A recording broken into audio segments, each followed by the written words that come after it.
All right, so in this episode, I sat down with a crew of journeyman linemen who had just gotten off work for the day, and we talk about everything in the industry going on, just the temperature of things, and from a crew perspective, they didn't hold back. These guys are passionate about what they do, and we dove into it. So we went over, how they feel about the trade, what the, early mentors were, what it was like the first day on their job. We talk about, life on the road and providing for their family, storm situations, and what that's like for them right now. And if you want to know how it is out in the field right now and how crews are feeling, this is a pretty good insight on it. So let's get into it. Jake, Alex, Brandon, I appreciate you guys for sitting down and talking to me. You guys stay safe out there. And this is an episode you don't want to miss. Let's talk about it. You're listening to PowerGridTalks, from the bucket trucks to the boardrooms. I'm your host, Tom Williamson, a journeyman lineman with over 15 years in the trade. Here we bring you real stories and real conversations from the field to the executive suites of the electric utility world. It's about the people who keep the power flowing and the grid strong. Let's get to work. All right, how we doing today, guys? Great. Good. Heck yeah. So out here in this is officially Kansas, right? Yeah, I believe so. So we're real close to Colorado-Kansas line, right? Mm-hmm. Okay. And you guys work together as a crew out here every day? Yes. Yep. You all sound pretty excited about that. Yeah. I mean, we'd all rather be with our families, but if we can't be with our families, we'd rather be here. Right. Good deal. So talk to me about, where's everybody from? So I'm from Illinois, the central Illinois, Quad City area, and then you're from Sheridan, Wyoming. Okay. Southeast Missouri. All right. So we're spread out a little bit, right? Mm-hmm. You guys worked together before? Yeah. I've worked with Jake on and off for 5 years. He knew Rooster and brought him on 2 jobs ago, I think. And then we've been working together for 8-9 months. Yeah. Something like that. Okay. How important is that? When you're out here picking these jobs, do you pick the job because of the job, or do you pick the job because of the guys that are there? What's that thought process like? I've been in the trade probably the longest, and so now I only take jobs that I have buddies on now. Okay. I have a big enough network that if I don't know somebody there, or if I don't know kind of what's going on the job, I don't have any interest going there. So I stay in contact with these guys. I really like working with Jake, and if he hears about a big job coming up, I'll follow him there. Okay. Yeah, I mean, it used to be something tramping by yourself. It was a way to prove your mettle, kind of see what you're worth out there, get uncomfortable. I don't know, over the past couple of years, just become apparent that I like traveling with these guys a lot more, man. If I'm going to be away from my family, it's really nice to be around these guys that have become family. And I think my family feels better knowing that I'm with people I know and trust. And they're taking care of you, right? Yeah. So how far from home are you? Sheridan from here is 8 hours, and Okay. this is the closest I've been in a couple of years. Yeah, but it's not like you're going home at lunch and going to be there before dark. It doesn't work that way, right? No. So you mentioned the going out on your own and kind of earning your stripes type of thing, right? Is that kind of a first top out mentality? Well, it used to be top out and drag mentality. Yeah. That's kind of the way. Go build yourself. Mm-hmm. I think every lineman should kind of be honest with themselves and do what they need to do. Yeah. But I think at this stage in my career, if my priority is to provide for my family, I have to take that in consideration. And what is the best way to do that over a long period of time? And that's work with guys you know and trust. Nice. Stay healthy, stay safe. Okay. Yeah. All right. How about you, Jake? How far from home are you? About 12 hours. Okay. All right. And you picking jobs because of the guys? You picking jobs because of the location? What's the factor there? Typically location first, and then right now I don't have shit close to home. Yep. So I'm going with the guys that I trust. Like he said, I tested my mettle. When I topped out, I did some traveling, and it is considerably easier and more fun when you go with friends.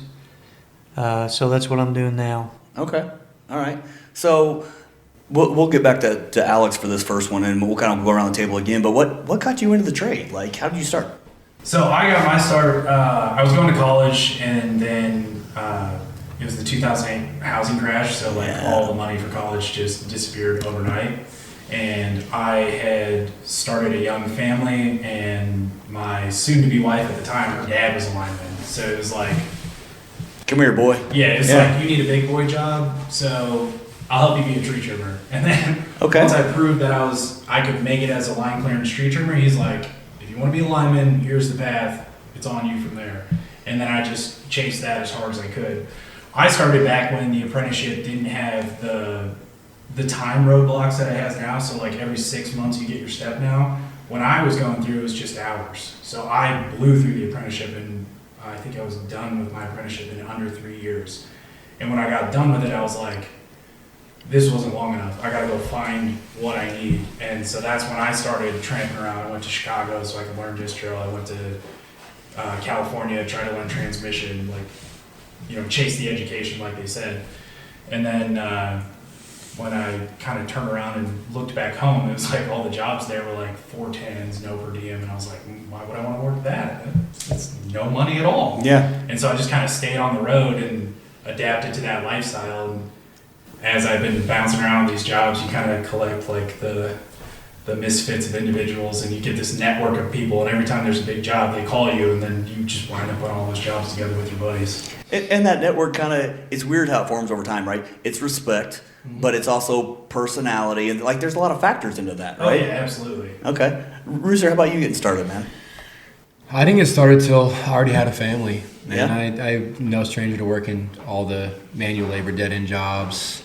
Never had a job inside. Did you know about this industry? I had no clue, man. Okay. I had no clue. I just think I had a particular build and skill set that allowed me to kind of just take off with it. I found it, I was completely ignorant, clueless, but someone told me, do you want to work with electricity? Do you want to climb real high? Sure. And and then that was kind of it to pique my interest and just go from there. Now, I was absolutely clueless. Okay. And I think I've taken that sort of approach with me as a journeyman. It's like, you know what, man? Like, I'm still clueless about a ton, but that's my favorite thing about this trade is taking a moment, a job, a call, anything really, any type of this work, being really uncomfortable and then working your way through it and until like, okay, yeah, I feel pretty comfortable here. I'm good.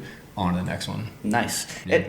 It kind of relates to life skills too, right? Like you've got to tackle life the same way because life comes in stages to you, right? For sure. Single young man, dad raising kids. Now your kids are out. Like it just changes as you go, and you've got to learn how to adapt to that stuff. Or the trade's no different than that, right? No, absolutely. I think there are like I have a young daughter, and I just think it's super important. These things like she doesn't know it yet, but hopefully as she gets older, she can see some of these things that her dad has been through, and just kind of lead by example. Okay, right on. Yeah.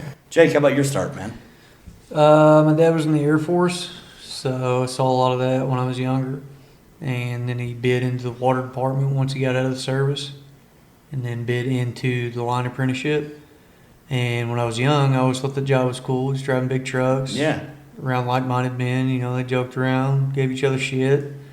I liked that growing up. I always thought it was cool. And my dad tried to wean me off of line work. Like, you don't want to do this. You don't want to do this, man. And mom wanted me to go to college. Went to college. Always thought this was cool. College thing, got through it. Did not like the career projection I had. And decided to try this out. And it's been great ever since. So. Heck yeah. Wouldn't change a thing, right? No. So, absolutely not. Have you guys all been on outside construction the whole time? Absolutely. Yes. The entire time. Okay. All right. Yeah. Perfect. You're real familiar with the IBW, going to different locals, doing all that thing. During your apprenticeships, were you all at home or were you on the road? I was mostly on the road, usually about 4 or 5 hours from the house, so it wasn't like I was super far. I could still come home on the weekends, and then once I topped out, then I really started chasing the big money jobs and stuff like that. Okay. How I'd about say you? 50-50 mix. Okay. I think I really started to travel once you have the ability to chase your own experiences. Kind of, I'm trying to think of the term for it. I'm aware of areas I didn't get a lot of training or, experience in. So now that I have my ticket, I'm going to go get it. Yeah. So you're self-aware enough to know what you need to build on to make yourself better, right? Yeah, or wanted to anyway. Yeah. That was something that I chose. Not everyone has to do that, I guess. Yeah. But for me personally, it's something I've always desired. And the opportunity's there. Yeah. Okay. All right. How about you, Jake? Out of 3.5 years of my apprenticeship, I probably spent 8 months of it to where I could drive home, and the rest was traveling. So Okay. it was a good experience getting out there. That is the first question they ask you. So, are you willing to travel? Yeah, it's part of it. And my local anyway, broke me in on traveling when I was young. So, Gotcha. Right on. So what's that first day like? Like, does anybody remember like their first day walking in, seeing the crew? Like, what was that like? Terrifying, because I was a nerd, so like I didn't know how to swing hammer, I didn't know how to work channel locks. I was there, and everyone's like, "How the hell did you make it?" Yeah, not the typical. Yeah. Okay. So, and I was fortunate because it was 2008, and work was slow everywhere except Iowa. For whatever reason, Iowa was booming with transmission, so they needed bodies, and they didn't have a lot of apprentices, and I got in there. And I was very fortunate to get with some people, like that's where I met Greg Ivy, and he had all the patience in the world for me because he could see I was trying and I wanted to learn, and I was just green as hell. And he helped develop me into being a decent worker. I had the work ethic, I just had zero knowledge. So I was very terrified my first day. Yeah, it is terrifying, right? You're walking into a yard of guys that have all been doing it. They know each other. They know the work. All the equipment's huge, and you're sitting here going, "What did I just get myself into?" Right? And I was, just to put it in perspective, I was 20 years old, and these were all 40 to 50-year-old men. Yeah. And I was stepping in there, and it was like everybody was telling me what to do, and it was like, "Yes, sir," "No, sir." Just trying to run around, do everything I could, and you couldn't do anything right because your first step just right out the gate. Yeah, every move's wrong. Yeah, everything's wrong. You don't know what you're doing anyway, and everything's big and huge, and you're just like, maybe this isn't for me. That was my first thought for like the first month and a half. But also, I had a young family at home, and it was like, this is more money than I've ever made in my life. Yeah. I'm gonna figure this out. I'm in it. Yeah. All right. Similar for you, Rooster? Actually, yeah, there's a lot of similarities. Yeah. Even though we were at different ages in our apprenticeship. Knowing that I had a family to provide for was probably the only thing that got me through about that first 6 months. Just because, I didn't know shit about shit. Yeah. But I tend to struggle with ego. Like, I know the work ethic's always there, but there was through a lot of patience on my end and the people that taught me, for sure, to not give up, because it is tough being a grown man with a family and realizing that you're lower than whale shit and don't know anything, and you get treated accordingly. And that's okay, but in the moment it's not the best feeling. But even when you're a little bit later in life, that's an ego check, right? Like 100%. You've already kind of worked your way up in other aspects of life, and you think, oh, I need some respect. Like I'm a man. Like, let's do this. And then you get to work, and they're like, "No, kid." And it's true, man, and it's true. And so there's a lot of guys, and I don't need to name any names or anything like that, but we might not be drinking beers together now, but I'll never forget it, and I do appreciate it on some level. I think a lot of blue collars like that, though, right? Like, they want to make sure that they're hard on you at the beginning so that you can do it, because if you screw up when you're up in the air in the shit, it's bad, right? People get hurt, people don't go home. So about that, I think that is something that has to be earned as well. Right. So, man, I think part of teaching your apprentices is being like a lot of tough love, be hard on them, but I think that's to be earned too, because I'm not going to sit there and be spoken to that way if the person speaking to me doesn't have the chops to follow through and prove it, and then and that's cool. I'll be put in my place right now.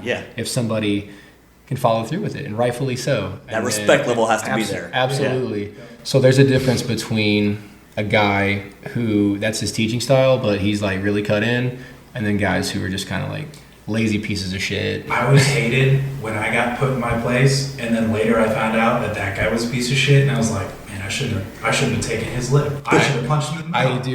I 100% agree. But dude, it's like a week later or something, you're like, oh, the moment's passed. But there's a difference between that being your teaching style and just belittling people to make yourself feel better, right? Sure. Like, there's a difference. And that's something you only learn in hindsight. Yeah. You know what I mean? And that's okay. That's part of it too, though. You said ego check, and coming into this trade, I needed it for sure. I mean, I still do. Yeah, but, we all do. Yeah. Right. Every day. All right, Jake. So talk to me about early mentors. Is there an early mentor that you had that comes to mind that you're like, this guy helped me a lot? Oh, yeah, dude. I showed up in a yard where 90% of the guys were doing hard drugs Yep. habitually. Yep. And I found one gleaming light that was like, hey man, you need to come over here with me. Like, all right, cool. My first 9 months in the trade, I took 10 drug tests. Yep. Wow. Yeah. Yeah. Nobody else can pass them, so we'll put Jake up there. Yeah. It's Yeah. a random. What year was this? This was 2015. Okay. And just a little story, like, showed up, not naming any names or company or anything like that, but like, I was the only apprentice on the job, and I was doing all the DVRs on the trucks, trailers, small show up, 3-4 crews, and I was going through, and none of the trailers had brake lights, any lights on the trailers. And I was going, it was like 3 or 4 days in, I was like, why do none of these fucking trailers have lights on them? And one of the guys was like, you're working with a bunch of meth heads.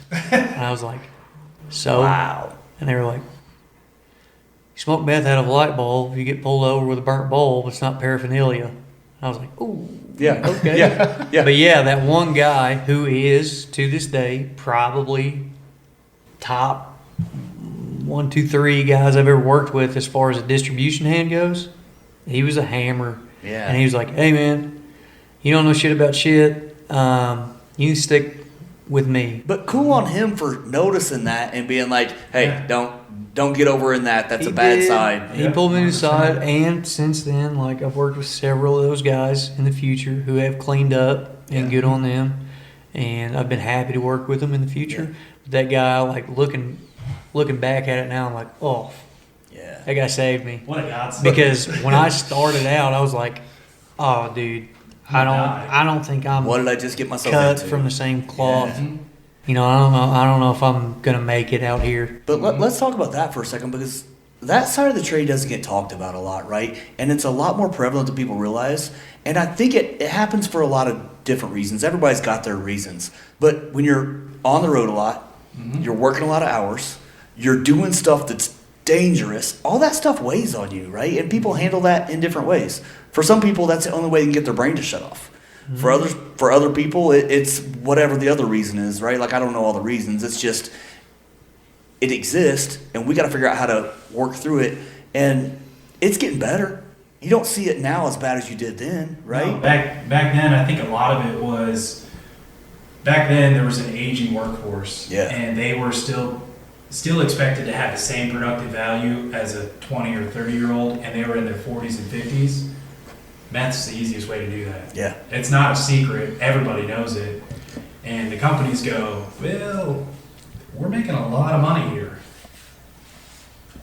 And that's just what happens. Yeah. And it's happened in every construction type of situation. Yeah.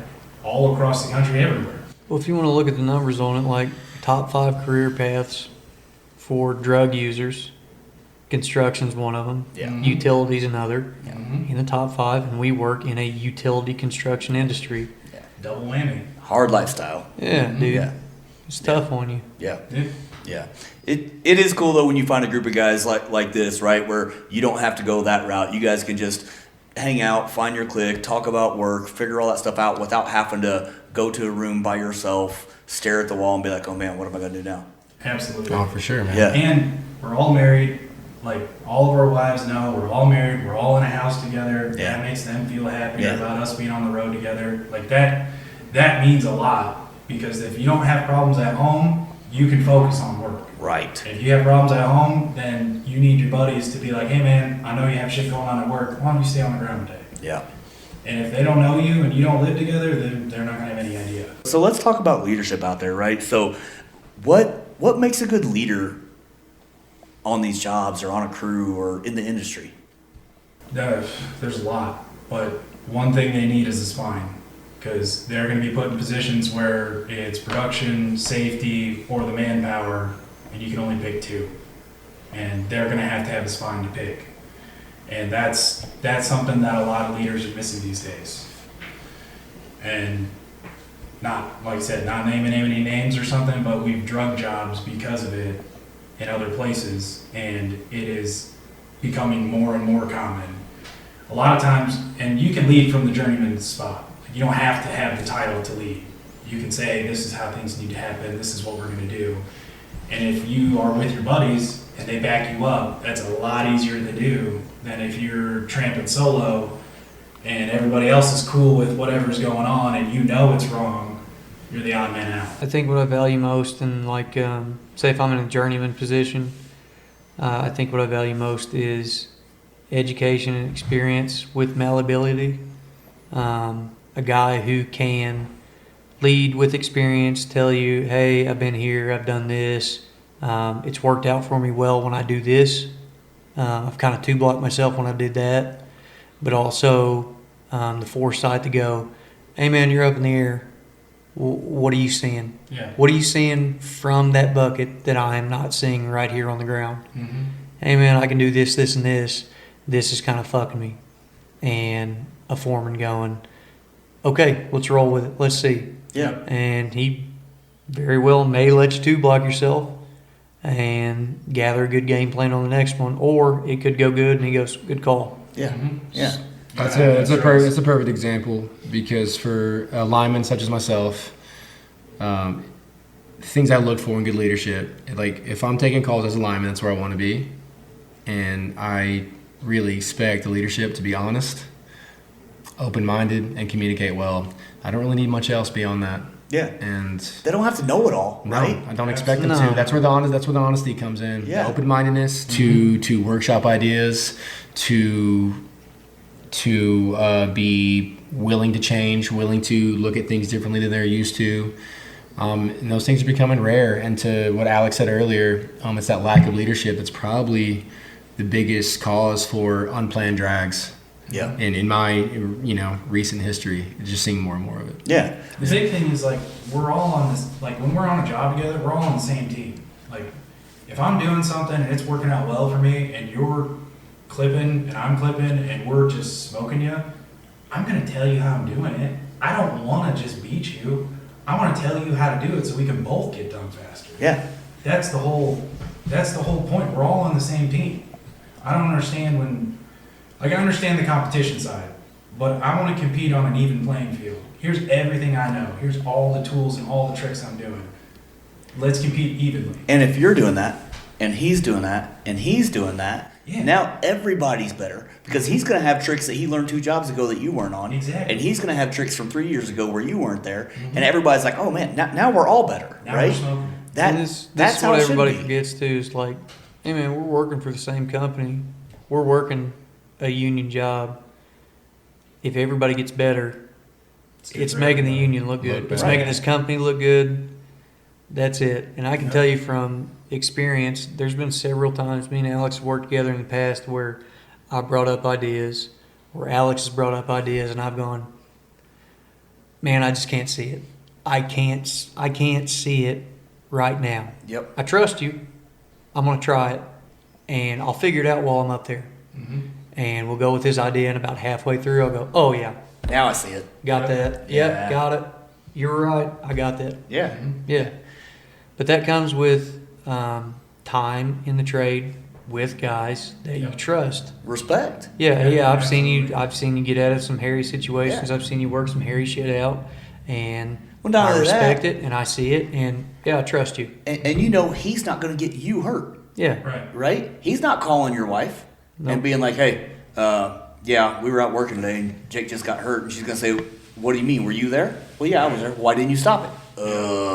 Yeah. Right? He's not doing that to you. No. No. And I think that mentality is getting harder and harder to find. I think as we go through these stages, right, I think the industry's had some stages as we go.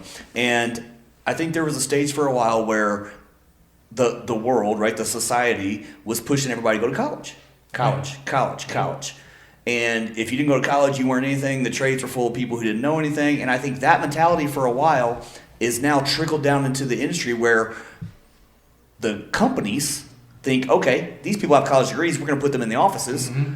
Everybody else out there is gonna go do their work. And I think it messed up the whole equilibrium, because 20 years ago, the people that were in the corner offices came from the ditches. Mm-hmm. Right? And that whole college push ruined all of that. And now we're feeling the repercussions pretty heavy, I feel Absolutely. like.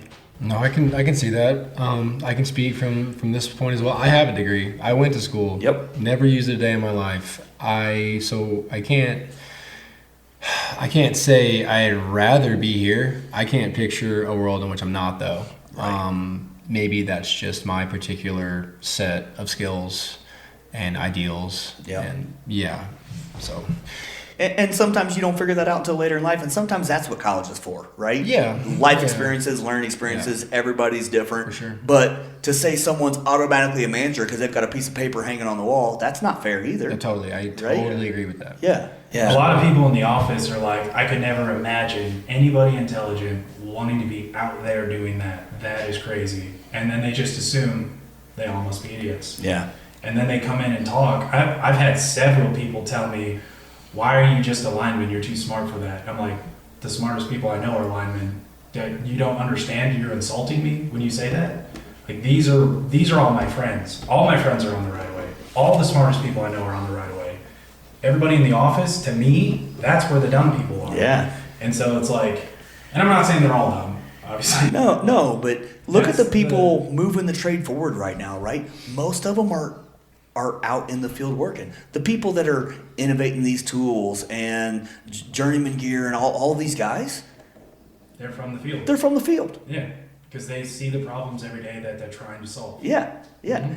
And linemen are critical thinkers, right? Let's face it. You've got to be a critical thinker to be a lineman. Mhm. If you don't have that skill, you shouldn't make it through the apprenticeship, in my mind. Mm-hmm. Well, also, like, if you want to look at the difference between management and feet on the ground, the feet on the ground knew they wanted to get in this field, and management, via college degree, kind of fell into that spot. There's not a lot of people who go to college who go, I'm going to be a project manager of a line company someday. You know, that's very far and few in between. Now, there are people who do that, but it's very rare out here. And I feel like where the conflict is like college culture and trade culture. When they meet head on, you know, there's a certain level of respect that people that have a degree expect because I went to college, Mm-hmm. I got the degree, I put the work in. Mm-hmm. And I understand that side of it. Yeah. However, on the opposite side of that is like, I've been doing this shit. I know what the fuck I'm talking about. Yeah. You're learning. Yeah. You're new to this, buddy. If you're a project manager for 3 weeks, you're as good as a first step apprentice to me. Because if you Yeah. can't tell me why I'm doing this wrong, you might as well just shit down the road, dude. Yeah. Because you don't get this shit, and I do. So I see both sides of that, and I feel like there needs to be some kind of congeniality there to where guys can get together and go, okay, I understand this side of the road. You understand this side of the road. Let's try to work together on this because We're on the same team. we're on the same. We're working for the same company. For God's sake, like if we make money, you make money. Yeah. And that's the mindset that's got to be out there, right? Well, yeah. If we don't start pushing that mindset forward, it's But going you- to kill it. But my- you know just as well as I do, for the vast majority of linemen, they've been burned. Bad. Yeah. And Repeatedly. via project manager, Yeah. superintendent, Once upon operations a time. manager, all the way down to safety guy. And you know it. When the safety guy comes on site, hey, Red Shackle, Every time. old fuckface is here. Yep. Boom down out of the air. Boom Yep. down, get that Yep. motherfucker. Oh, man, I need some because- water. It's hot. Make sure Yeah. there's a wheel chalk out. Yeah. Shit like that. Yeah. Doesn't matter if the wheels are 3 feet off. And the in ground. in my experience, which has been limited so far, but when you work on a personal level with the safety guy and he asks about stupid shit, wheel chocks, cones, blah, blah, blah. Hey, man, we're on flat ground. The fucking crane's lifted off the ground. There ain't no fucking wheels on the ground. What do we need, Yeah, what do we what's need that gonna wheel do? chocks for? Yeah. I know what you're looking for. The vast majority of the time, they'll roll into that site. You get a personal relationship with that guy, and he'll go, hey, man, I got to do an inspection in 15 minutes. I got to go shit. Yep. I got to hit the bathroom. I'll be back in 15 minutes, and I got to take some pictures. So 15 minutes, Do what you gotta do. I'll be back. Yep. But if you meet those guys head on and go, fuck you, dude, you don't know what you're fucking looking at, Yep. blah, blah, blah, that creates a lot of conflict. But if you turn it into a pissy match, they will win every time because there's way more safety rules. Every single time, Yep. man. Yep. So I've got a pretty cool story around that same mentality. So when I first hired in as groundman at the utility, there was a supervisor there that was, a company guy, and he comes out in the pole yard one day, and we're doing hurt man rescue, and he starts talking about how I can do that better than you, that kind of stuff. And my foreman at that time had been in the trade for 35 years. He looks at him and says, "All right, Show me. guy's climbing gear on, goes up top of the pole, gets a $100 bill out of his pocket, and is just staring at the supervisor, nails it to the top of the pole, comes back down, drops his tools on the ground, says, 'Go get it, $100, it's for you.'" "Well, no, I can't do that. You guys are doing pull-top rescue right now." I was like, "No, we'll stop. It's fine. Go ahead. Right. Put them on and go get it. You just told me you could do it better than me." Yeah. And he got all red-faced, whatever. He said, "Know your place, and we'll leave it at that." And just, that's just kind of how it settled. But at that time, that supervisor got in his truck, drove off, mad, gravel spinning, just don't speak to things that you can't back up, right? Mm-hmm. I mean, it's just common blue collar sense. Yeah, like in the blue collar world, if you know your place and you are in your place, nobody's gonna get mad at you. If you're safety and you're showing up, and you're like, "Hey, I'm a safety. These are the safety rules I expect you to follow." Blah blah blah. We'll treat you with respect and we'll be cordial and nice. If you show up and try to big dick us, we're gonna be like, "You don't even know what you're looking at. You don't even know the real hazards going on. You're fresh out of college." Then we'll get angry. So it's like, if they meet us with anger, we'll meet them with twice as much. Yeah. And vice versa. So it's like you said, we're on the same team. Yeah. We're trying to work together. I want to work safe. That's my goal. So there shouldn't be any conflict there, but there always invariably is. Yeah. Well, consistency and treating people like friends, treating people like, because these companies preach about family. You want to treat guys like family. Show up and go, "Hey, man," pull you to the side and go, "These are our rules. I get it, man. Some of them are blanket safety. Some of them are legitimate. These are cardinal rules we got to follow." And most of the time, linemen do follow those cardinal rules. Mm-hmm. But depending on the company and depending on the property, rules change and shit shifts. And things that are super important to different companies become less important at different companies and properties. As long as a guy can come out and say, "Hey, man, this is a hard no, this is a hard yes, we're sticking to it." Yeah. Guys will play by the rules. Yeah. It's I a don't check. I don't care if we're behind It's a schedule or check. not. We're 2 days behind schedule, but we are not doing that. Yeah. That's And the as difference long, right there. as Yeah. long as you can do this, because this is a long served quote in this trade, safety means everything until it starts costing money. If you want to play by those rules, and then when crunch time comes and we need some shit done and shit done fast, if you turn a blind eye to it, you turn the camera, do this, whatever. "Hey, man, you guys did a good job," slap hands, whatever. At the end of that, Yeah, I don't believe you dude, your anymore. job means nothing to me anymore.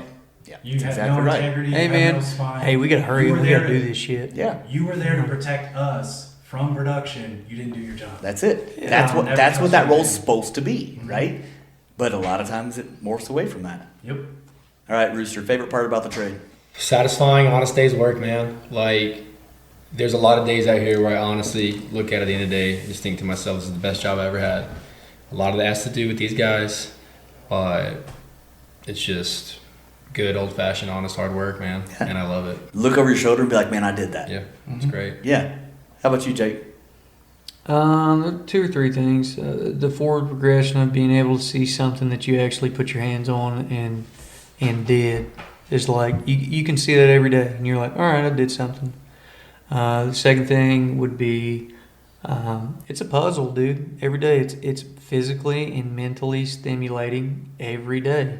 And you can do the same thing 10 days in a row, and you may have to, via terrain or via schedule or via company, you may have to do it 10 different ways.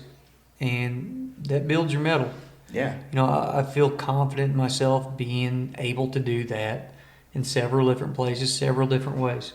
And the older I get, the most satisfying thing I have is meeting the guys that I have in the trade. a lot of times you get on the news, you get on the internet and whatever, you start losing faith in the public. You start losing faith in, when you get in the trade, you start losing faith in your friends. You're like, oof. Yeah. Some of these people are weak. Yeah. But you get out here and you start working around like-minded guys. And I say like-minded, several different guys, different personalities, different walks of life. Find some kind of common ground. And eventually, man, you love them. The people you work with, you end up loving them.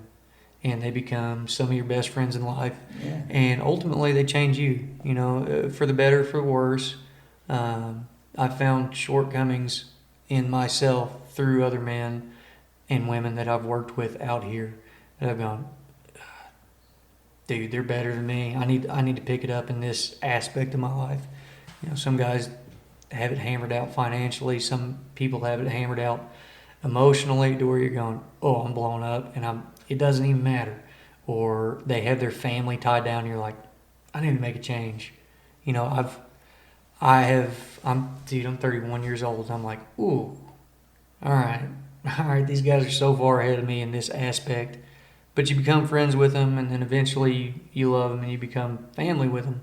You stay in contact, and you work with them, and you travel all over the place with them. That's the cool part about, like, you find your tribe, right? Yeah. And when you find your tribe, you pour into each other and you help each other figure stuff out, because life is sloppy. Life is crazy. And in any other aspect of the world besides this work, you may not even be on the same wavelength as this person. If you sat down in the bar and just talked to him, you'd be like, fuck that guy. But if you spend a couple months with them, you find some common ground, you're like, damn, dude. Yeah. All right. Hey, that's my family now. That's it. And I think that's one of the things to like speak to Jake's point, that it's not talked about often, but that's one of the best things about tramping is you might not get that. You might not cross that many paths. You might not get that same experience if you just were to stay at one contract, one utility.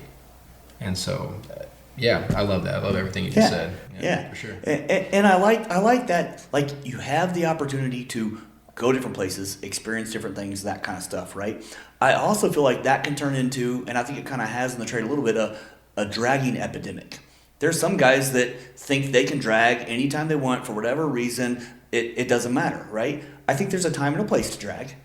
And this is my personal opinion, right? But hey, if it's a toxic environment, drag that thing, get out of there, get somewhere safe. Mm-hmm. Yeah. If you're homesick and you've been on the road for a long time and it's time to go home for a little bit, guess what? Drag and go home. If anybody holds that against you, there's something wrong with that person as a human being, right? Sure. Yeah. Now, just because the company down the road is paying $1 more, I'm going to drag, or just because the supervisor got on to me because I didn't have my vest on, Oh yeah. that's not a reason to drag, right? Right. You need thicker skin when you're out here. Yeah, For sure. Yeah, like I think some of that drag epidemic has gotten companies to where they're like, oh, they're just going to drag if we invest in them anyhow. So now companies don't want to invest in the men because they think they're going to drag all the time, and I hate that. It's a cost sum situation. If I train these guys, they're going to leave. If I get them equipment they like, they're going to leave. So there's zero motivation on the contractor side for them to train anyone, supply anyone, get them the equipment they need to do the job safely. There's zero motivation for that because they're like, we'll just get new monkeys. So what's the answer? Well, my answer is junction, because I've been trying to push it forever. And These guys are laughing because they hear you talk about it all the time, right? Yeah, exactly. I've been talking to Jake about it for over 5 years now, and fucking Rooster since I met him. But like, really, Yeah, like you need to make a way so that if this company decides, hey, we're going to put money into this training, EPC training, we're going to help these guys get more classifications on their CDL, whatever the case may be.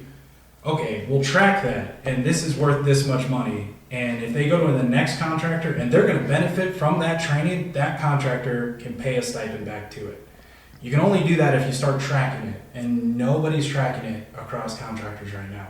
Nobody. Every time you show up at a contractor, it's like the first time you've been there. I've worked for some of the big companies several different times in my career. Sometimes I've gone from this city to that city for the same company, and for whatever reason, this one can't talk to that one, and I got to do another 15 hours of new hire paperwork just to prove who I am.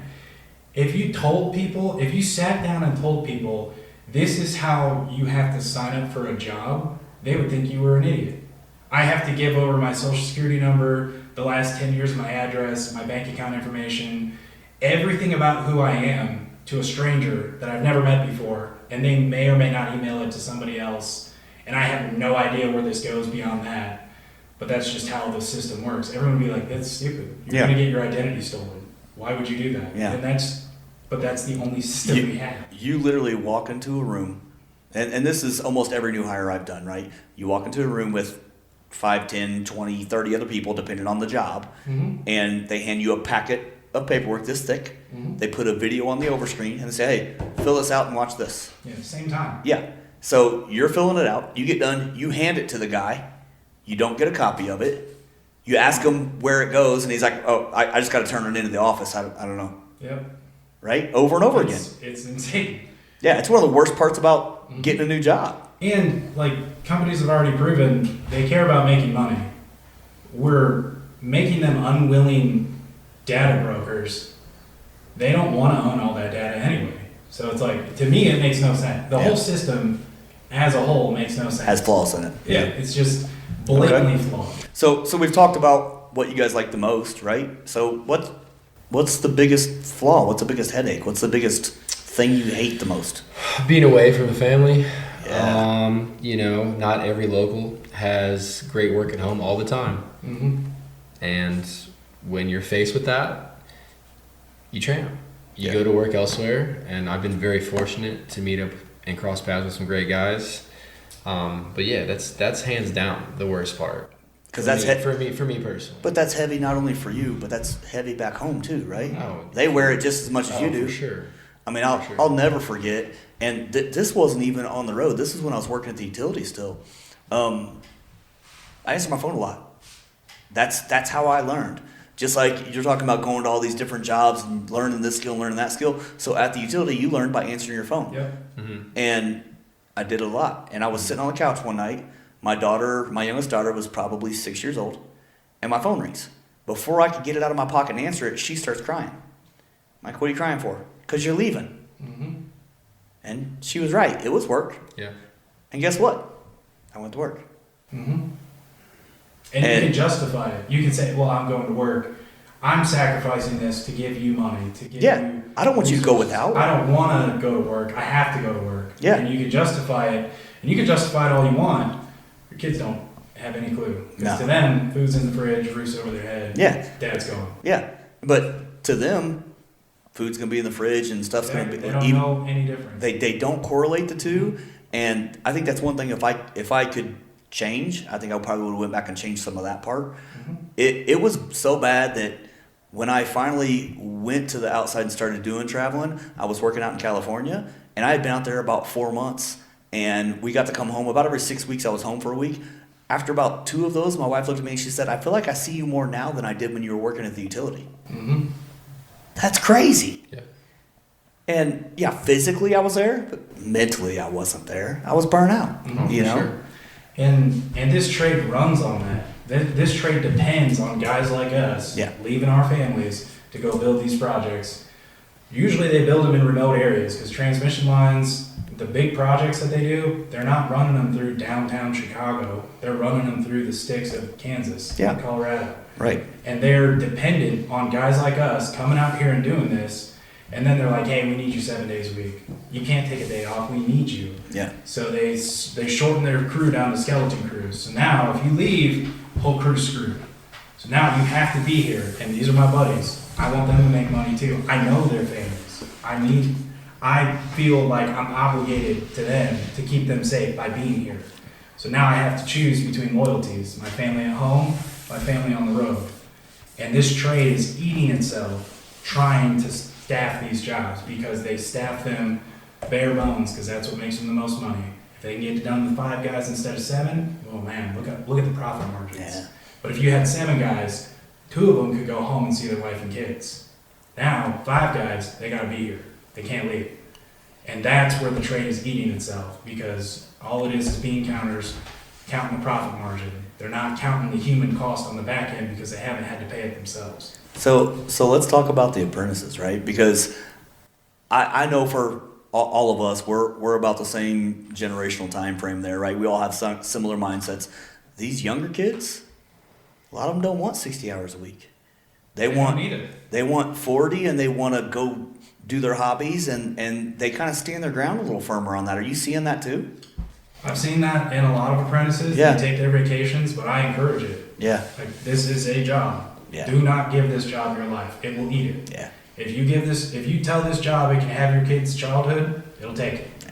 You tell them you can have your marriage, it'll take it. You have to stand that line. And that's something that I try to impress that upon the apprentices of, you have to be a person too. Yeah. Like, yeah, you're an apprentice, show up when you're supposed to be here. But if you have obligations, if you have life things that you need to go do, you need to be able to go do that too. But with them looking up to you guys as, you know, you guys are the journeymen, you guys are the experts, when you tell them something like that, I think it registers, because if not, they're going to become a product of the system like the rest of us are, right? Mm-hmm. Like, nobody ever told me that. What my told senior that. guys told me is, Yeah. answer your phone when it rings. Yeah. You better Do answer not- your phone when it rings. Do not miss work. Yeah. I don't care that you had a baby. Yeah. You should be here on Monday. That's it. That's what I was Yeah. told. All right, Jake, what else? What's the worst part about the trade for you? Man, dude, I got an 8-month-old at home. It's my first child. I love traveling. This has been the hardest for me to travel in my whole Yeah. career, and I hate it right now. I hate Yeah. traveling. I would rather be at home. There's no work at home right now. That's the hardest thing for me right now. Opposed to that, it is the split in ideology between the company side and the manpower side. And at some point, there has been some kind of shift in the GF level and up to where guys are siding with the company compared to siding with the men. At some point, I hope it realigns, because your GF is the last split between the men and the machine. Yeah. Yep. And every company you work for, whether you say, oh, I work for a union company, I work for a non-union company, above that GF level, it's a non-union company. Yep. And it is a machine, and it is here to make money. And that is their only goal. And so when guys say it gets personal, like, it can't, you've got to make that separation as a lineman yourself to say, it's not personal, dude.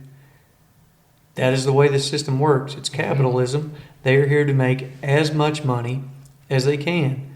And unless you have a spine, you have a backbone, and you go, hey, man, this is what I'm about.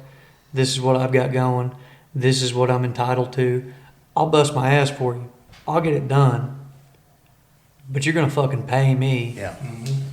And you're going to treat me like a human. Yeah. And we're not compromising our safety. Yeah, I'm not compromising anything. And so right now, like, not naming any names, not naming any companies, anything like that, but I have worked for GFs that have been some of the most inspirational and best men I've ever worked with.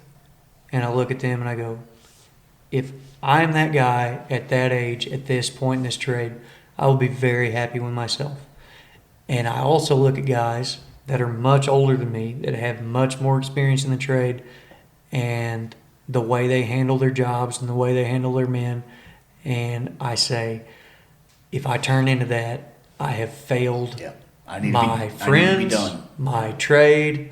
I failed everything. Yeah. Like, I can't treat guys like that. So to me,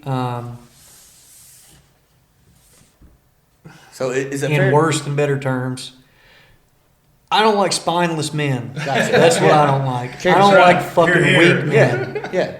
Morals and character, right? So is it fair to say that above the GF level, you turn into a number? Above the GF level, you are part Right. of the system, You- and yeah. and it is to And me. we all understand that. To me, We when I get get pushbacks from supers, operations managers, project managers, I understand that. Makes Their total job sense. rests solely on the numbers. Yep. They count beans, and that's fine. That is the trade that they went into. Mhm. For my trade, it's not so much about the numbers. Yeah, I'll get you your numbers, But we've talked about this several times. What the split is between GFs and down and GFs and up is the understanding of price versus cost. And what the price of something is not always the cost of something. And the cost of something may cost you the job. 100%. 2 hours out of everybody's check every week when you go 6/12s, and then all of a sudden you're getting a bunch of production done, and they say, oh man, you guys are killing it. And 2 weeks later they say, I think you can finish this job on 6/10s. That is a price thing, but they don't understand what the cost is. Just the same as you go, hey man, what's our issues, what's our qualms, what's our questions? And you go, we could really use this length of grounds. We could really use this kind of rigging. We could really use this piece of equipment, and it would significantly improve the production on this job. And they're looking at it like, this is going to be $6,000 that we didn't have accoladed in this budget. So the bean counter sees the price. We can't do that. And you go, man, it's going to save 200 man hours. Yeah. And that's not 200 man hours. That's 200 man hours for this crew from the start of today to the end of this job. And they go, man, it just doesn't make sense. And you go, dude, the math's not mathing. So to me, there's no bouncing off of each other. There is a certain level of people who think your math's not as good as mine. And to me, it's, look, man, I'm not trying to make my job the easiest job in the world. I am trying to make it easier on us so we can be faster, so we can be more productive, so we can be safer. Yep. And if you can't see that, I can write it down for you and I can show you. Let's do this structure without it, and let's do another structure with it. Yep. And say we got 10 more structures to do just like this. And you can count the man hours. Yeah. Yep. If we And- can save and try to 15 figure it out. minutes for the entire crew, But that's there's an hour. no Yeah, there's no show those efficiencies. Yeah. there's no duality of that to where a guy can show you the difference in this and this. So You let want- me ask you this. I view it in simpler terms. Sorry to interrupt you. No, you're good. Like, superintendent up, they see the numbers, thousands of dollars, Yeah. price. That'll stop them. They're not looking at the cost, and for us, in our day-to-day, the cost is typically life-altering injury or our lives. Yeah. And they don't look at that. 'Cause it's that's not too theirs. expensive. It's not theirs. They're not the ones up there It's a doing it. number on a spreadsheet. And they 9 just times out of 10, it won't happen. The Yeah. 10th time, it'll cost more than the whole job made. Yeah. So yeah, it changes a family's life Do- forever. does that risk change depending on if it's bid work or T&E work? Yeah. I think it depends on the company and the GF. Yeah, it's I think, It's all about the it's GF. all about the GF. and Okay. I've been on GF is the jobs. last line of defense between all of that. I've been on jobs to where the GF has bucked everybody above him, and he doesn't care. You know, he's like, hey, I'm for you guys. Yep. I got it. We got a good thing going. We made profits on these last few jobs. We got, good numbers. We're like to continue this, and everybody above him has shut it down. And I've been on jobs to where the GF has gone, dude, we don't need that, blah, blah, blah. You can get by with it or whatever. And this getting by shit is what is costing lives. Mm-hmm. It's fine. We'll do what we can with what we got. Mm-hmm. But when you try to buck the system, so this is the deal. When I talked about spineless men in those managerial positions, what also frustrates me is spineless men in loose terms, lesser positions, linemen, foremen, apprentices, Thursday heroes. Yeah, I can do that. When somebody shut that shit down and going, we're not doing that. And somebody else goes, I can do that. Yeah. So then it turns into, this crew said no, but I'm going to go give it to this crew over here because they'll do it. Yeah. And I can give you a good example That's a as problem. far as That's a like huge problem. when I was going through the apprenticeship, you were expected to be at that Friday meeting at the first of the month every month. And you were expected to learn union history, and you were expected to learn union protocol, and you were expected to back your brother.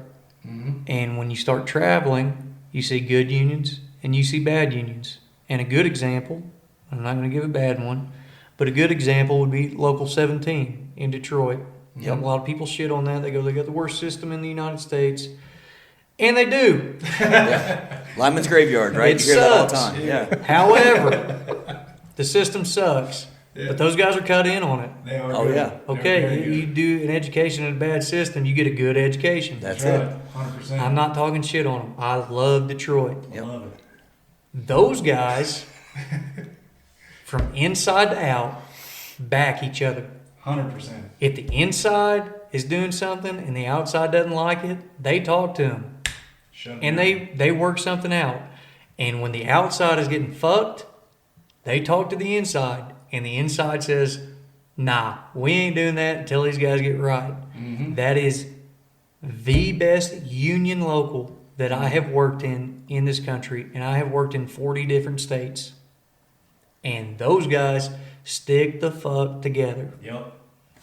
And because they stick together, people don't screw with them.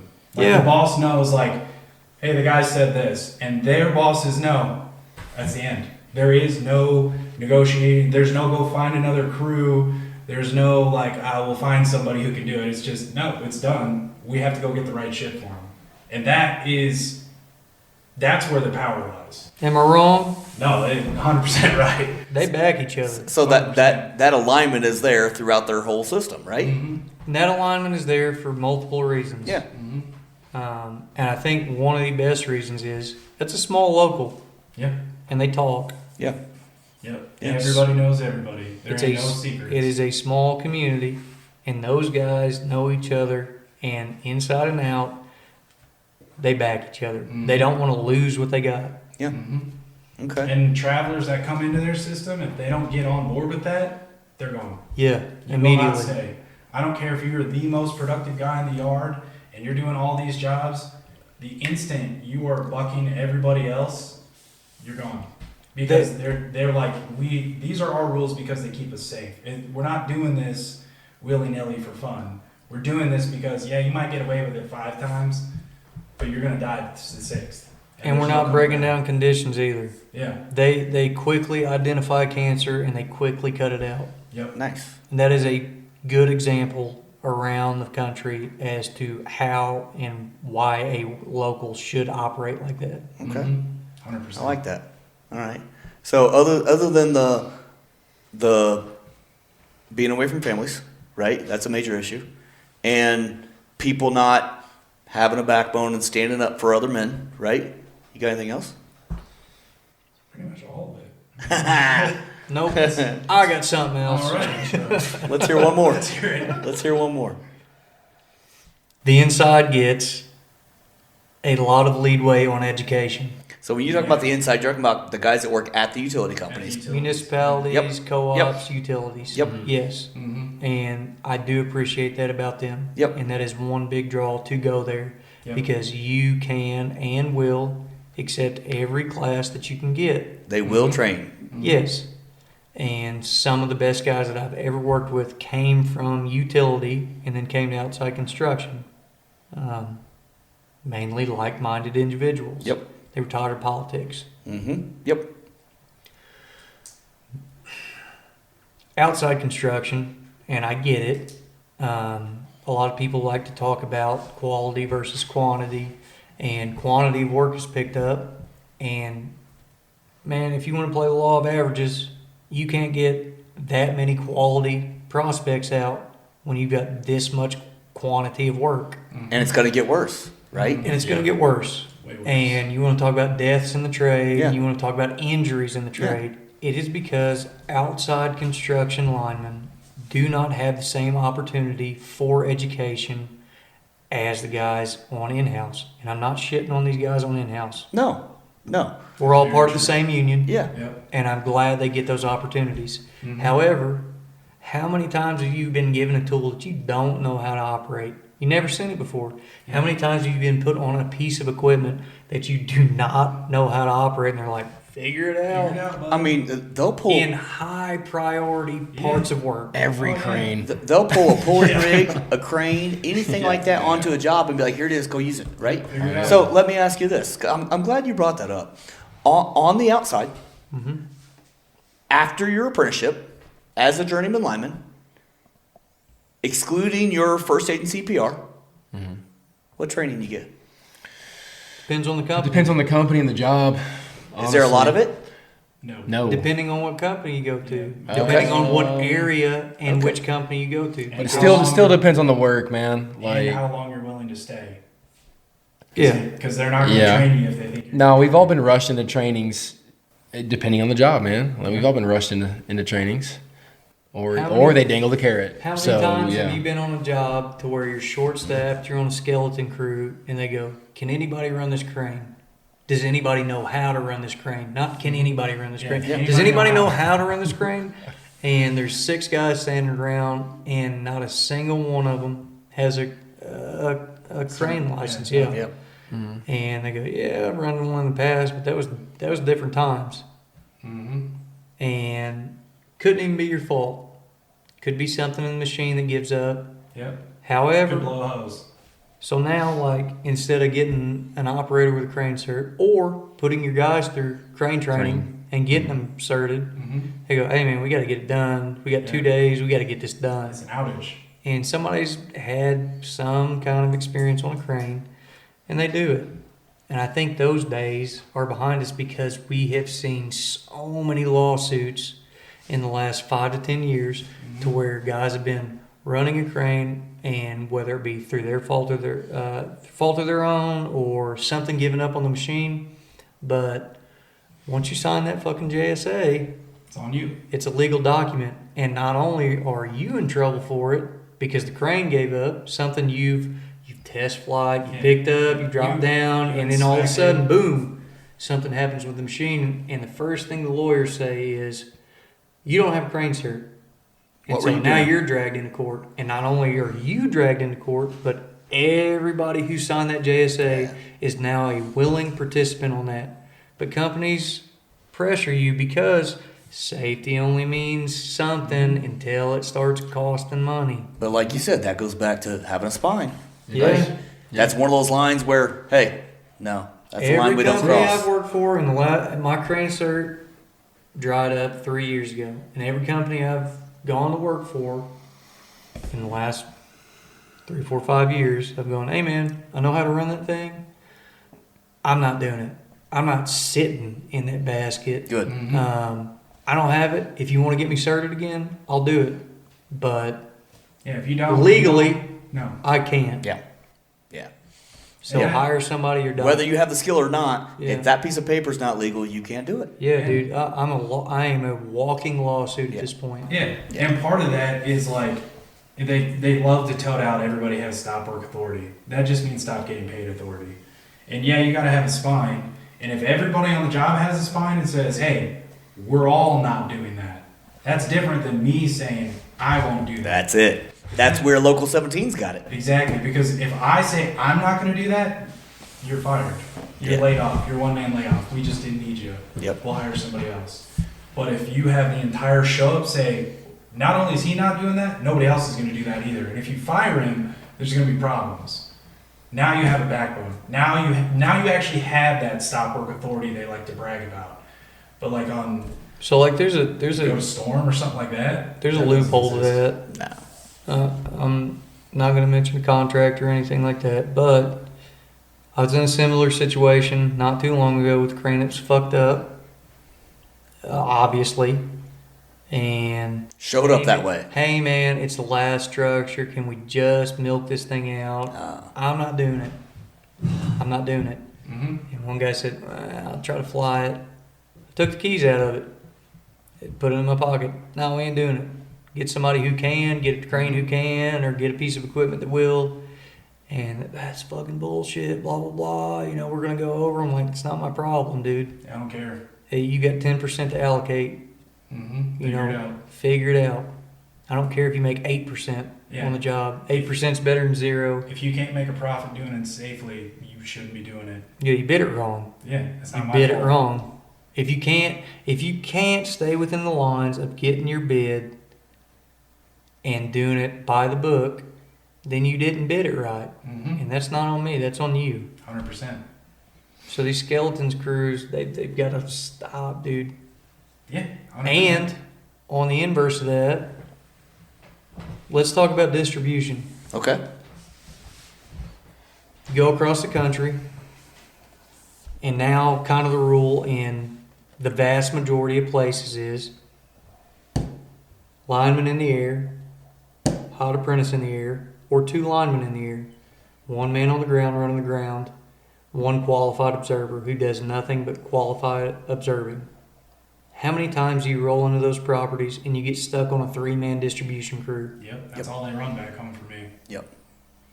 And if something bad happens, they'll go, where's your qualified observer? Like, who's running the hand line? We'll fly out of the fucking zone. And my response to that is, hey man, quit letting these fucking contractors bid 3-man distribution crews. Yeah. Where is your responsibility in this? If that's your rule, Yeah. why are you allowing these contractors to bid and actively work 3-man distribution crews? Mhm. Yep. That's a flaw in the system, right? And like I said, Yeah. on a 3-man crew, nobody can take a day off. You can't get sick. No. If anybody is missing at all, that crew's shut down. Yeah. You have to send 2 guys to go help this crew over here who has already planned their skeleton crew of 3-man. 2 extra guys, they've just blown whatever job they were doing, they've just blown it out of the water. Yeah, they don't have enough units to cover it. I personally think it should be minimum 4-man distribution crews. Minimum. Yeah, that may. And With a three, float guy in the three show. of those guys have to be qualified. Yeah, that's the only thing that makes sense from any safety metric, and like you can't even argue against it. No. There is anybody who argues against that is like, oh, you're a trash person. So let me ask you this. You guys all have been outside construction. On the inside construction part, they have troublemen, right? How many guys are on troubleman crew? 1. What's he do? Trouble. Does he get on a ladder? By himself? Sometimes. Does he work hot secondary by himself? Sometimes. Is he up in the bucket by himself? Sometimes. Where's the safety and all that? There isn't. There isn't. Right? But Yeah. it's been going on forever. That is right. that man is a set of eyes. He's an identifier. That's all he should do. Without being able to call in a Call it second in. crew, he shouldn't legally, by OSHA standards, which these co-ops and municipalities and power companies are supposed to abide by. Mm-hmm. I've had troublemen reach out to me and tell me that their company makes them climb by themselves. Yeah, so that goes back to, okay, so Nobody's checking. the them. difference between the education in outside construction and inside construction as far as union backing, I think there's a huge difference there, because if the guys on inside construction went through the same shit as I went through during my apprenticeship, during my classes, the first thing they would do is go, hey man, I identified trouble, send a second crew. And they go, we ain't got one. It's like, man, you got a problem then. Yep. So call in a contractor, Does because it- I can't do this legally by myself. And if I get fucked up, I'm fucked, not you. Does it go back to having a spine? I think so. I do think so. And so, like, somebody told me a long time ago, responsibility has 2 different meanings. Responsibility is, in the traditional sense, like the way everybody thinks about it, is I am responsible for what problems I have created in life and my trajectory. You know, like, I'm responsible to my family. I'm responsible to my job to show up, to be there. And this guy told me, hey, responsibility, the core meaning of that is I have the ability to respond. Which means I am in complete control of myself. And if I'm not in control of myself, then who is? I'm not in control of anything. Hey man, I'm not within my legal rights here. I'm putting myself in a bad legal position. I'm putting you guys in a bad legal position. I'm a troubleman. I've identified trouble. Send me some people to make this legal. Yeah. And I mean, that, don't get me wrong. Has everybody in this room been on a ladder by themselves at some point in time? Absolutely. 100%. Yeah. Does that make it right? No. Is someone pushing you to do it when you do it? No. If I do it by myself, I'm at home trying to get leaks out of my gutter or something. It's not the same situation. Right. You know what I mean? Let's talk about storm work for a minute. How are we feeling about storm work right now? Who wants to start with that? I'm serious. Like, I'll keep I don't it fuck- short, not good. Yeah, not Yeah. good at all. right? The storm work. What scares you about storm work? And I'm not gonna say scares you. What do you not like about storm work? Oh, it scares me. That's what I don't like about it. Like some of the people that are on, and I'm not knocking everybody on storm. Right. Like, there's enough on storm to make me nervous where I refuse to storm by myself. I always go with at least one or two guys with me.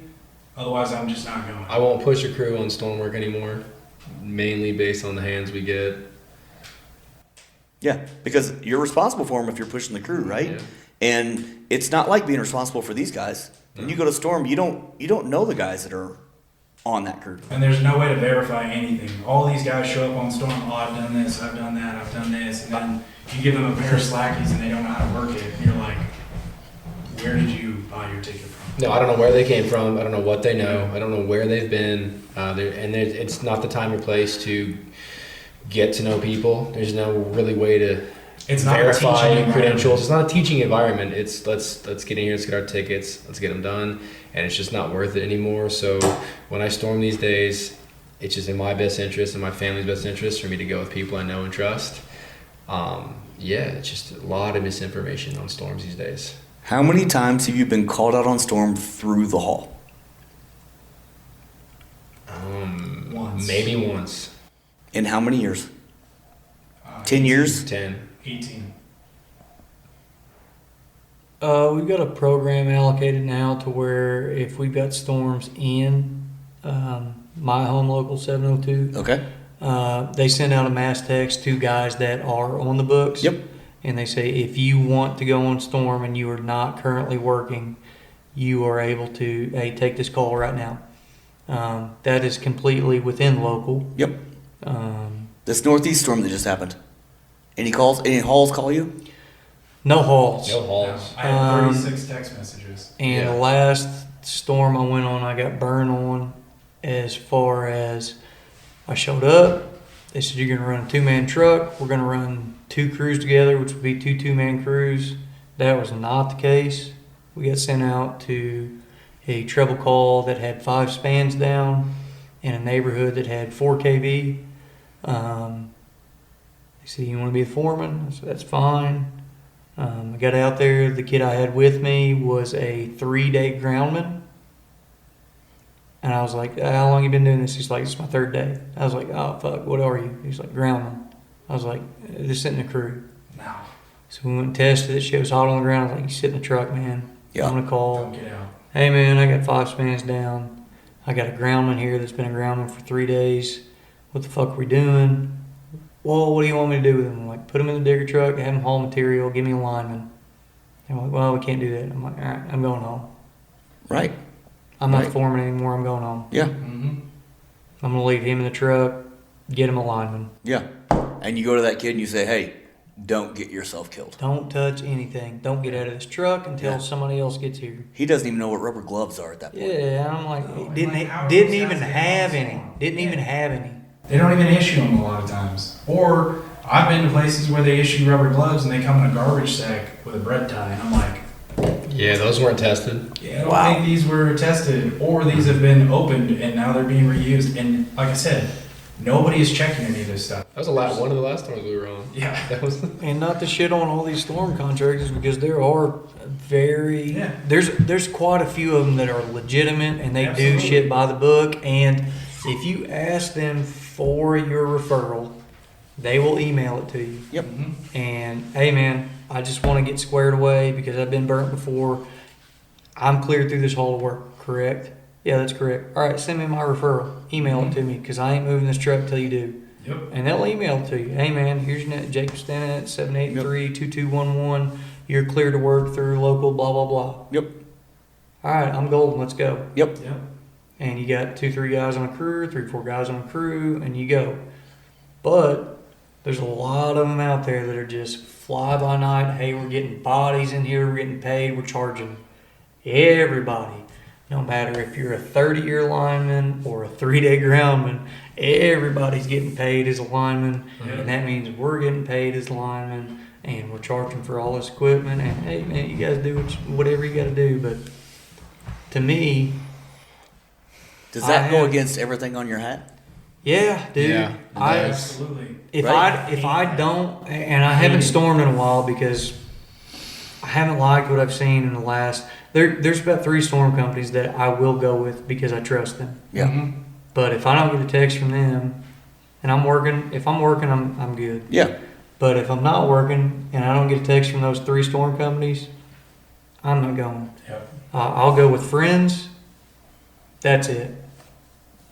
Hey man, I've been with you before. I want to take these 2 guys with me. We're going to be a crew. It doesn't matter who's foreman. Yep. We'll go. All right, man. That's cool. So Other than that, And that's the thing about Storm is you got guys like us who are like, I'm only going with my buddies. I'm only going if I'm not working somewhere. And these storm companies are still obligated to fill those calls. So they're reaching deep in the barrel to try to find people to go to those calls. And guys like us who actually could be an asset there are going, I'm not going anymore. I'm not going to be there. And the quality of the line workers are just keep creeping down further and further. So the risk reward's not there, right? So guys that have the experience and are smart enough to recognize that risk and reward are like, oh, hold on a minute. Yeah. The system's failing here. I'm not going to be a part of it, right? And some of these jobs we're on, they're like, hey, we know there's a storm going on. We'll pay time and a half. Don't go. Yeah. Okay. Yeah. I'm already here. Yeah. I was going to stay here for straight time. Sure. Yeah. And also with the advance of that, like, dude, it's running some of these young linemen Yeah. because there is ample opportunity to make good money. You know, where you make straight time, they're gonna make time and a half double time, and it's quick and it's easy money, and it's, you know, I got a little bit of time off, and I'll just hit a storm next week. But like the continued education of topping out and going and testing your metal, like, I get it. Some people are hard up for money and they're trying to make it, but also price versus cost. You know, like you're not learning anything. you're not driving a learning truck. a ton of like storm work when you're going with a regular company is the best time to teach your apprentices because they get a cold run on hot shit. Mhm. You get to throw them up in the air and they get to struggle with the stuff, and you get to stand on the ground for a little bit and you go, you're dead. Mhm. Yep. Hey man, you knocked the line out. Yep. And they're fine. Yeah. But also they get to hoist shit, they get to move shit, they get to Y block Yeah. stuff. Yep. They get to do this and that, and you go, here's where you fucked up, here's where you look good. Try to get on the next one. So they get the opportunity. You pull up and say, hey, we're working it like it's hot. It's dead grounded. Wear your gloves and sleeves and show me what you got. Right. Right? Because you're gonna have, even if you like on storm, 9 times out of 10, even if you're dead and grounded, they Gloves and always wear sleeves. gloves and sleeves. Yeah. Yep. It's a perfect opportunity for an apprentice to get up there and figure it out. And I feel like that is, as far as like cold steps or just new hot steps, that is a great learning opportunity for them because they get to get up there on their own and they get to see all the fucking little 2 blocks they can get into and bucket positioning and hanging your rigging and doing all That this. only happens with mutual aid, and mutual aid is all dried up because of all these little storm companies sucking all that work away. Right. First, second, third, fourth steps. Yep. That is the best learning opportunity you're going to get. Yep. Because guys are going to be there with you, and you, not to say you don't have any kind of skin in the game, but most of the time you don't. And if you do, guys are going to be up there with you. Yeah. Yeah. Yeah. But for a new journeyman, dude, you're not learning much. No. And there's You're just And a buying lot- time. Yeah, and a lot of times you drive up there, storm hits, you do a couple services, you go home. yeah. And you do that all year long, you haven't learned nothing. No. All of your skills have gotten rusty. Rest your rest. Hot distribution to me is kind of like riding a bike or roller skating or something, right? If you don't do it on a regular basis, you're gonna crash. You're not as good at it, right? It's not it's not made for someone who's going to go out and do it once every 3 months. Yeah. Unless you've, It's not a hobby. if you've done it and you've done it for 20 years and now all of a sudden you're like, hey, I'm going to kick back and I'm just going to do storms for a little bit, that's a different story, right? Totally different story. I think it's morphed into this, social media has made it some awesome thing where you can just storm and not have to do anything else. And I think some of the young guys are trying to go that angle with it. And it's a time and a place, and it's not the time and place for a young lineman. No, in my mind, if right? you want to be good, you can't be chasing storm. No. You have to be going out and chasing an education. So what's the answer to the storm problem then, right? If you use Junction, you could verify hours, years in the trade. You could say, hey, this is a big storm. We only want 4-year journeyman linemen on this storm. And Junction would be able to verify that, run all those tickets through the hall, give the hall their own rule set so they can be in control of that, or the utility, whichever the case may be. Yep. They could make rules for storm. They could say, hey, if you just hopped out, we don't want you running storm. We want you going to jobs. If you are a 2-day groundman, we don't want you on storm. It's not the place for you. Okay. You could make those roadblocks with these rule sets, and they would automatically tell the hall. The hall would say, yep, this is an okay thing to do, and off they would run. And we have the technology to do that. We built the infrastructure of the internet. We made computers possible for everybody, and our trade doesn't use them for almost anything. Okay, so I pull that microphone over a little bit to you because I got some questions about that, right? So when you say we, the halls adopt injunction, the contract companies adopt injunction, like what do you mean? Either one. It doesn't matter who wants to adopt it. Whoever adopts it has the ability to make a rule set. If the contractor adopts it and says, hey, look, we're going to run storms and these are the rules for our storms, not only can they do it, they can prove it. So it's a third party saying, this is what we're doing and here's our proof. Because right now contractors are like, we do everything safe. Okay, well, you're killing more people than you've killed in the last 10 years. Obviously, everybody's not doing stuff safe. So why don't you prove you're doing something safe? We gave everybody stickers. That didn't do shit. Everybody's still dying. Why don't you do something and prove that you're doing what you say you're doing? And that's what I'm asking. That's what I'm saying from the field is, I don't trust you that you're doing everything to be safe because there's no way everybody's just going out deciding it's a good day to die. So when you put it that way, what I see happening is if it comes from the utility companies or the halls that are affiliated with these utility companies, and they make it mandatory to have that in place to be able to work because now we're verifying. Now you're not calling a groundman a lineman.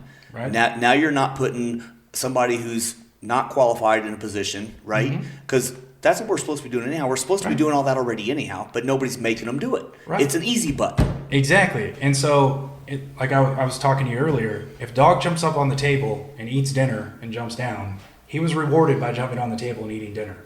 You don't want him to do that. You punish him.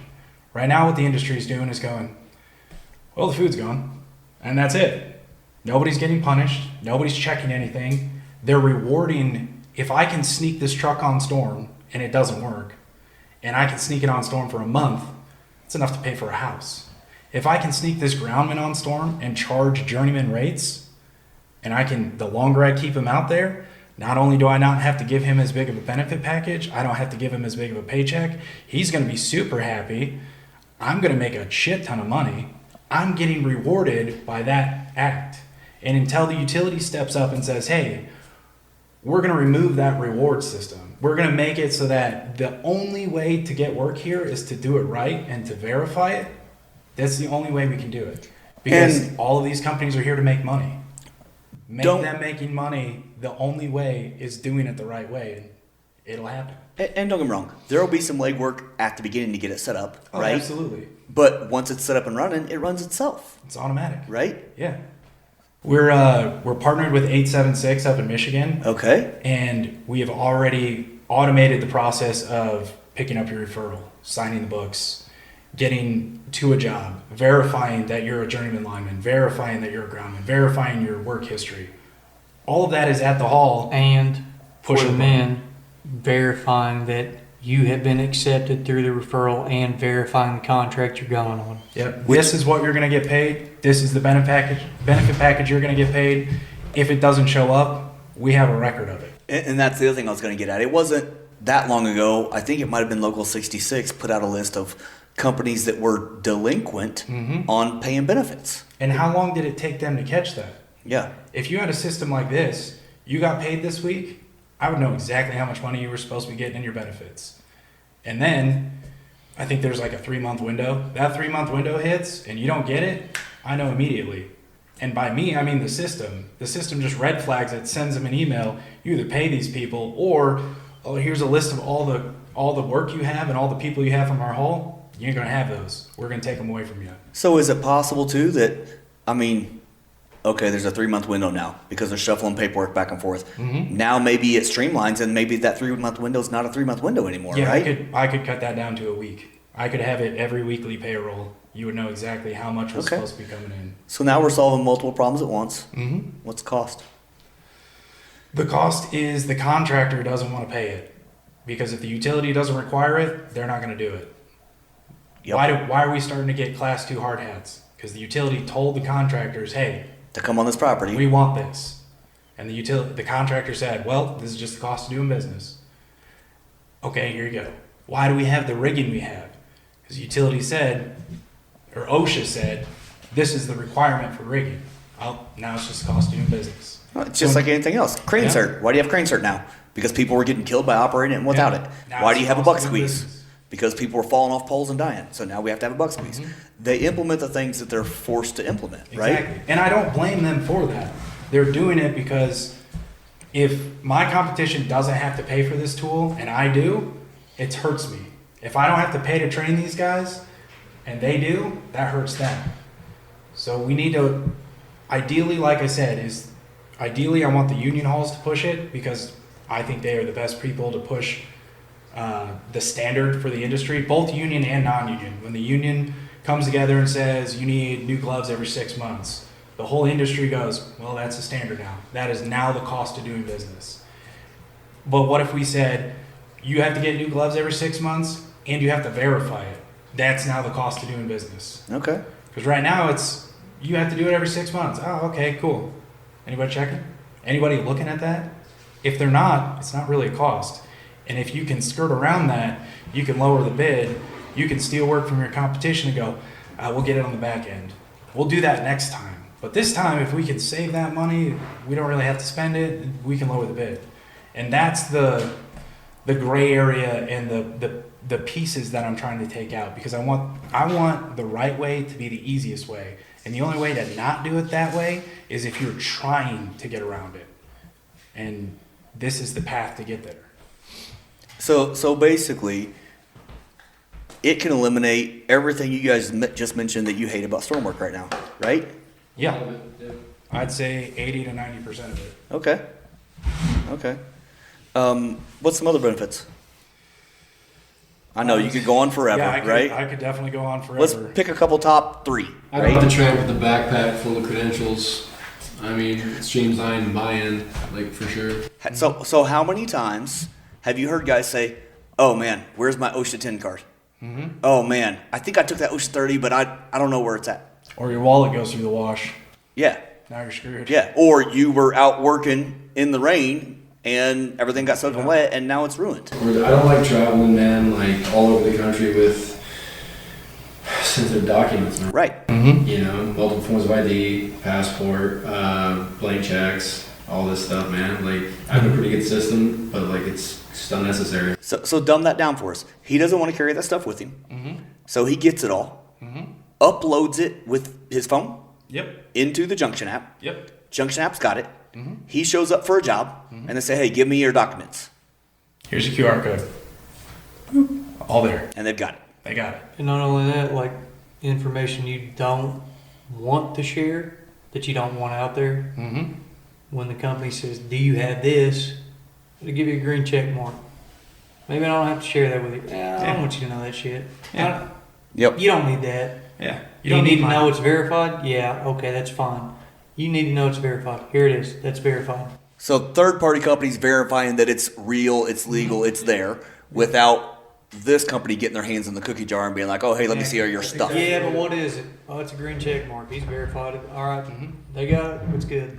Yeah, because I mean, let's face it, these tech guys that are really good at tech, that's probably you, right? That's definitely not me, okay? But these guys that are good at tech can find that stuff on a computer somewhere. Oh, yeah. As soon as you give it to them, they own it. I've got friends that are good enough at a computer that they know when I'm on my computer and they can mess with me. And they laugh and send me a text when they're doing it. I'm like, guys, come on, I've got stuff to do. Like, leave me alone.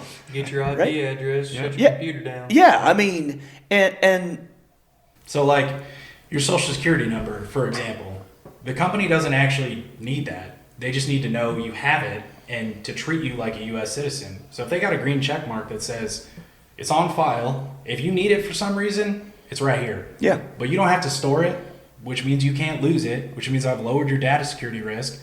He's more comfortable because he didn't have to give it to you. Now you can't send it around on an email. Like it's a better system all the way around. And now you can protect all those sensitive documents. You don't have to worry about your identity being stolen.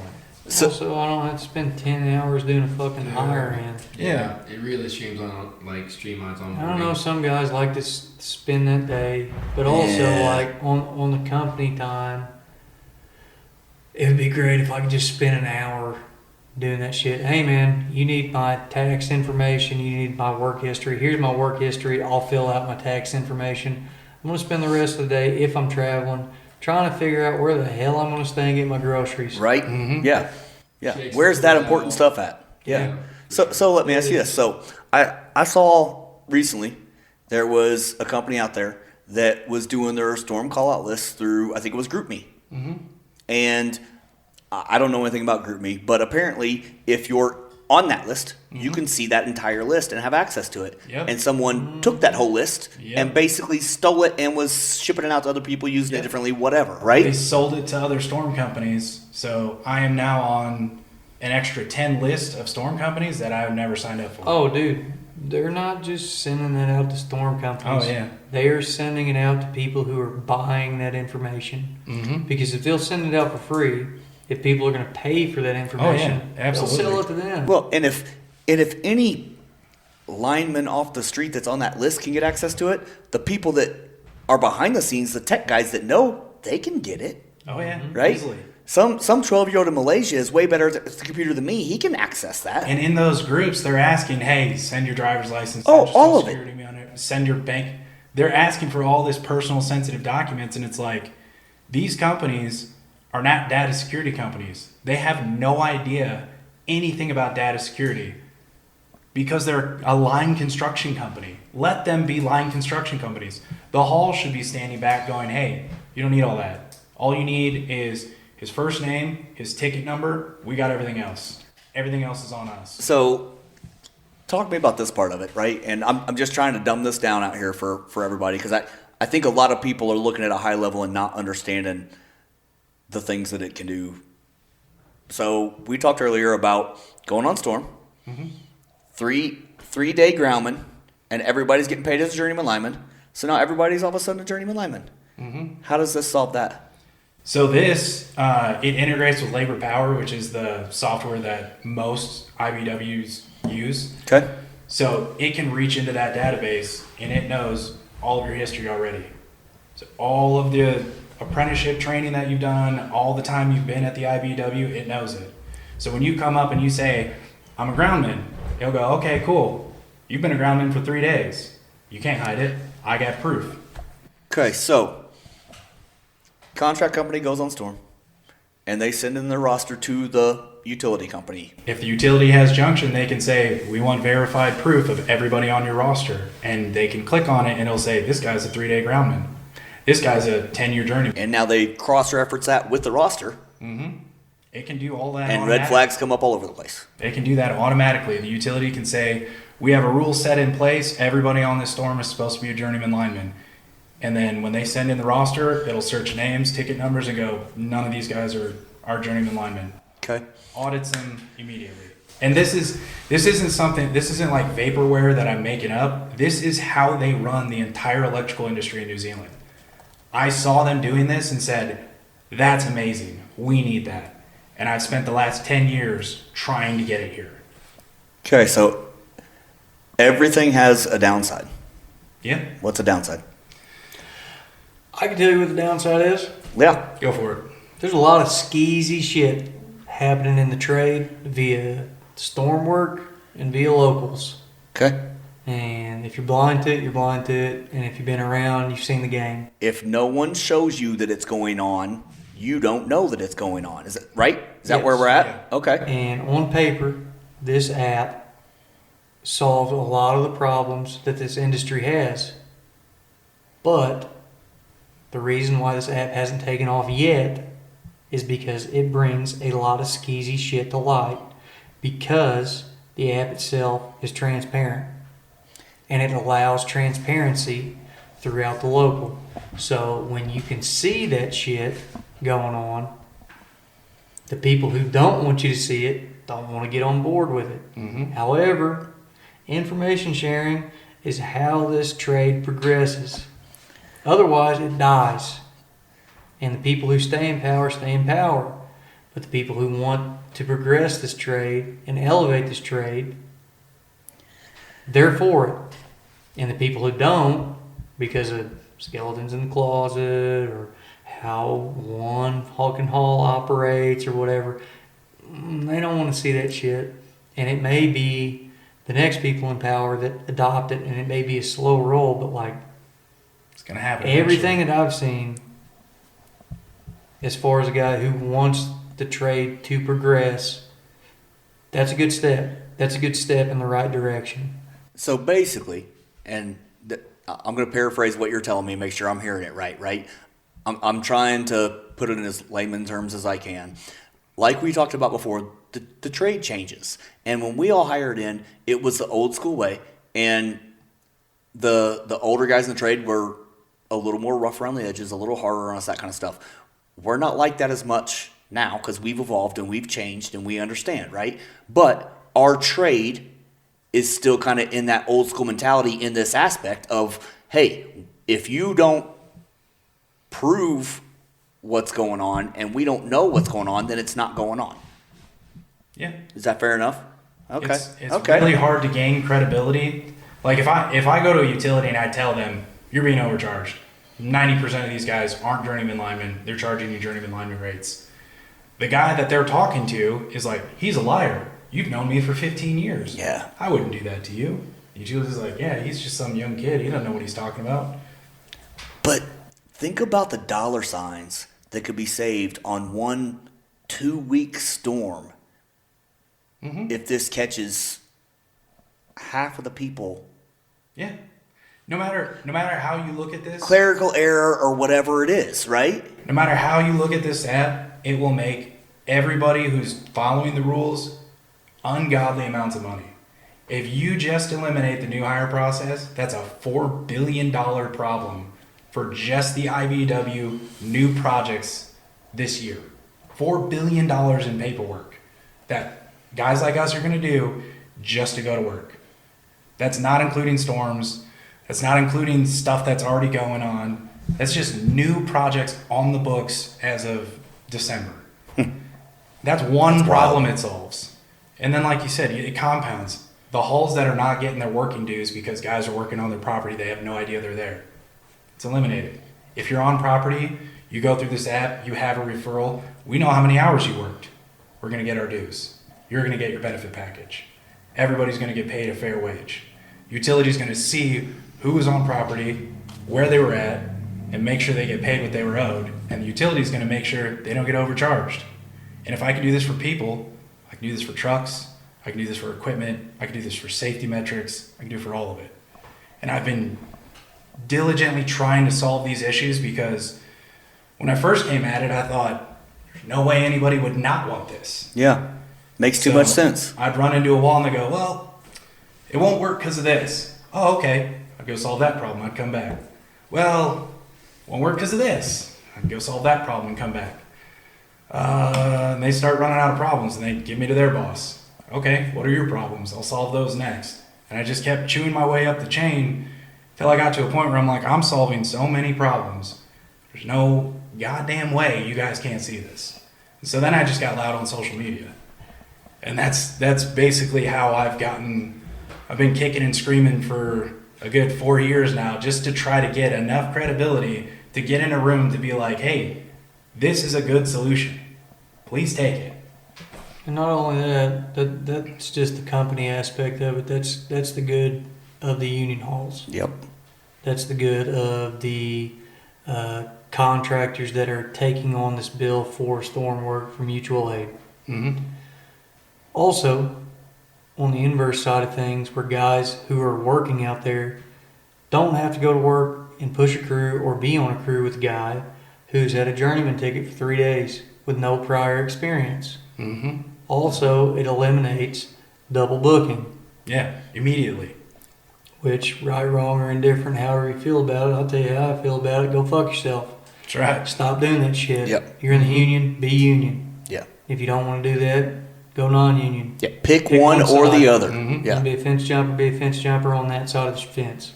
Mm-hmm. You know, go work for Pike or Chain or whatever. But if you want to double book, go double book yourself between those two companies. Yeah. But I mean, I think the financial matter is enough to solve it for the halls and the utilities, and I think the safety measure of it, as far as experience goes, is enough to solve it for me. I think it's a great idea, and as far as like-minded individuals, I don't know why it hasn't taken off, but as far as the shadows of what line work is and what halls are right now, in specific halls, especially ones that are selling tickets to get dues. Yeah. Mm-hmm. I get that. I get why there's pushback there. Yeah.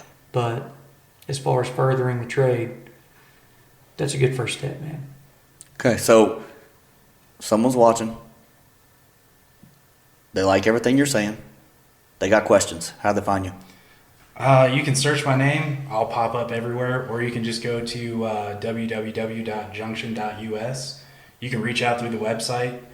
Right now, it's free for individuals on the App Store, so any individual can sign up for it, put all their information on there, because that's what people are going to pay you to do anyway.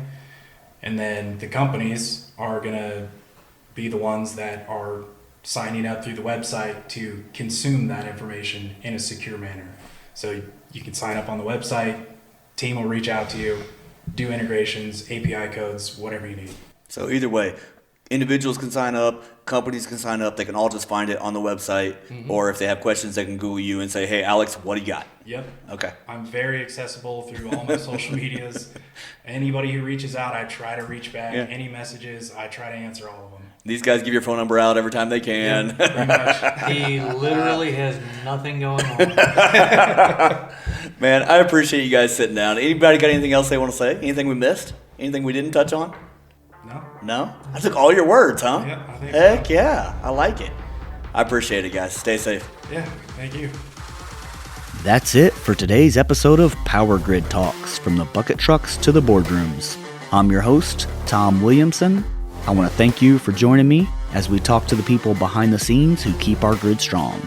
If you enjoyed this conversation, be sure to hit that subscribe button, give it a share, and leave a review so we can keep bringing more voices from across the utility world to the conversation table. You can also find us at PowerGridTalks.com. Until next time, stay safe and keep the power flowing.